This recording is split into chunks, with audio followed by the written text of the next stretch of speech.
Guys, WhatsApp guys, কেমন আছো guys? ভালো আছো গাইস? কি করছো গাইস? না মানে বাজি বকছিলাম আর কি। আমি আমার পুরনো বাচপানকা দোস্ত এদের সাথে চলেছিলাম সিএস র্যাঙ্ক খেলতে, আর এরা আমার সমস্ত কিলগুলো চুরি করে নেয়। মানে আমি কোটি কোটি ড্যামেজ দিচ্ছি আর এরা মাত্র 100-200 ড্যামেজ দিয়ে কিল চুরি করে দিচ্ছে, মানে আর কি কথার কথা। তাই রাগ করে আমি গেম থেকে বেরিয়ে গিয়ে ওদের সাথে আর না খেলে চলে গেছিলাম লোন খেলতে।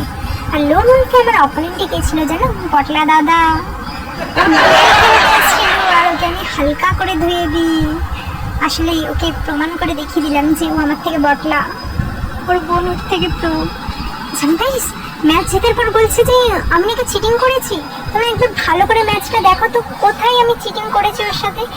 একটা বারও চিটিং করিনি আমি, চিটিং করে একটুও মারিনি গাইস, বিশ্বাস করো। হ্যাঁ, একটু লুকিয়ে খেলেছিলাম ঠিকই, কিন্তু ও যে বটলা সেটা তো প্রমাণ হয়ে গেছে। কিন্তু বটলাই, अब क्या ही कर सकते हैं, भाई के ऊपर तो कुछ बोल भी नहीं सकते। बड़े भाई है, कुछ बोलूंगी तो विवाद हो जाएगा, मतलब फिर भी मुझे मारनी तो है, अब क्या ही बोलूं। ये देखो पटला এমএফটি চালাতে পারছিল না, মানে কোথায় গুলি মারছে দেখো। মানে আমিও নুবড়ি, ও নুবড়া, দুই নুবড়া নুবড়িতে এমএফটি চালিয়ে যাচ্ছে, কেউ কাউকে মারতে পারছে না।